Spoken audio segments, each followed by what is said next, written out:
What's good, people? It's your man Chef back in for another video. Make sure you subscribe to the channel. Make sure you like the video. Make sure you leave a comment at the end of the video. Today we're talking about Rich the Kid's troubling career. And, well, mostly we're here to talk about how Lil Uzi Vert basically, I would say, is a central part of ruining Rich the Kid's career. See, other than Rich the Kid being drowned out by a whole wave of Atlanta rappers that were better than him, and Rich the Kid, see, he got on rap's radar around early 2013, I would say. Same time Migos got discovered, he was, because he was really part of Quality Control with the Migos. I heard of Rich the Kid like the beginning of the decade. So the fact that he even blew up with the Kendrick feature and had the whole viral, I don't know if that was a Vine or YouTube or some type of dance challenge. I don't know if that was TikTok. I don't know. But the new Freezer dance caught on. And then Plug Walk was used in the Purge movie, also was a big song, his biggest single to date. So the fact that those two songs even made it is amazing.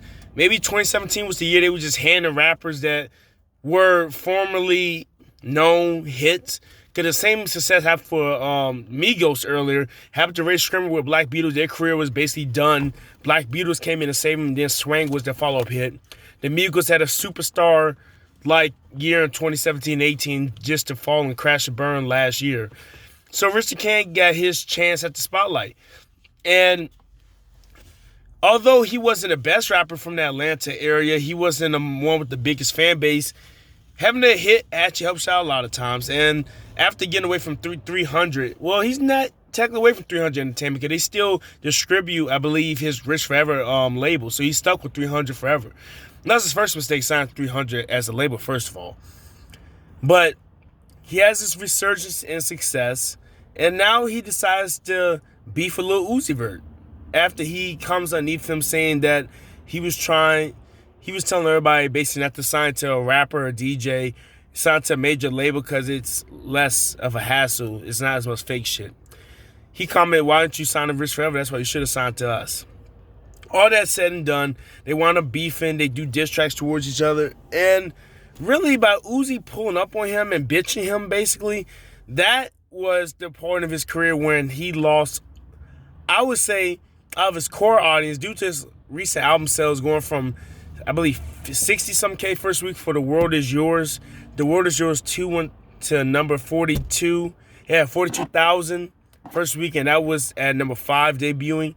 And maybe those sales and streams are off of just it being called The World Is Yours. Because a lot of times you name your album or mixtape the same thing as a previously decent project, a lot of times people will go buy it again. I listened to The World Is Yours. I can honestly tell you it's not a great project, but it's not a terrible one. It's decent. It's for Rich the Kid's level, status, I had no problem with it. I didn't listen to The World Is Yours too because at that point I was like, this guy, there's no reason to invest in him. He doesn't have a career. And he dropped Boss Man, I believe, earlier this year. I believe so. And it's sold like less than 20K. So obviously his core fan base is pretty much dying. It's non-existent at this point. I think Lil Uzi Vert bitching him out really did kill his fan base, and here's why. Lil Uzi Vert, although he's an up-north rapper, he gets a lot of the Southern radio play, and a lot of Southern guys resonate with him, and a lot of them like his style. Remember, Money Longer and You Were Right both blew up, and Metro Boomin produced the second track, You Were Right. He had cosigns, and he was getting compared to Lil Yachty and other Atlanta rappers like 21 Savage and more. So he was grouped into the Atlanta-based rapper thing, even though he's from Philly.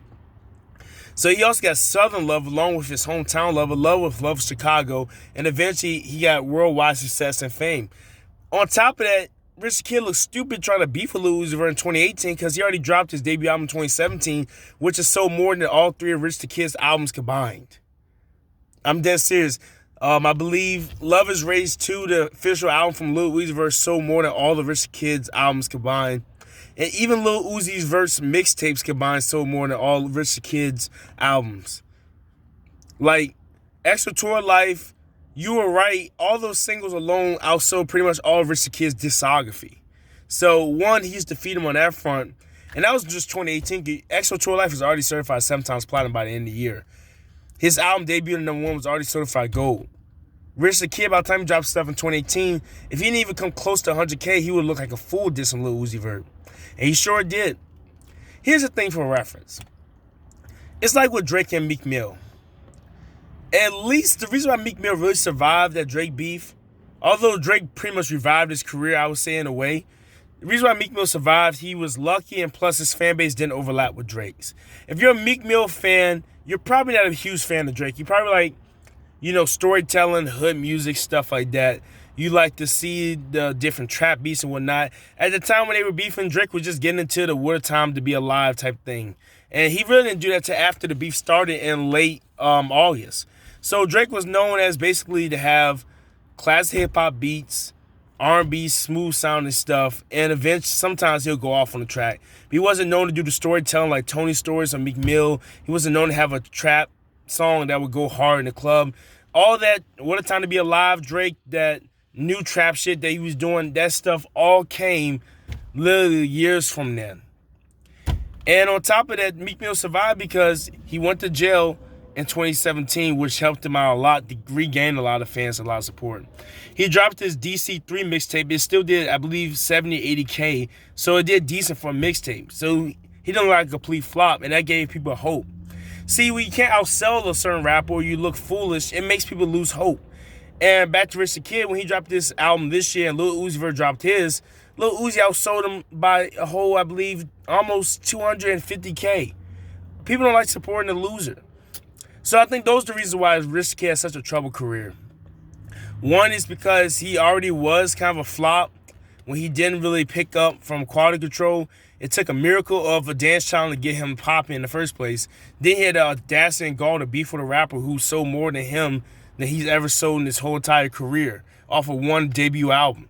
And then on top of that, the other problem is their fan bases kind of overlap. So when they had to choose between Lil Uzi Vert or Rich the Kid, they were like, Lil Uzi Vert, why would we want to listen to Rich the Kid? A guy who's been around since 2013 and finally had a hit single at the end of 2017 after Lil Uzi Vert already had a top 10 hit and went #1 with the Migos, who are your boys. He went #1 with them. You never went #1 with the Migos. And that's why Rich the Kid has such a troubled career. That's why he never recovered from his beef with Lil Uzi Vert.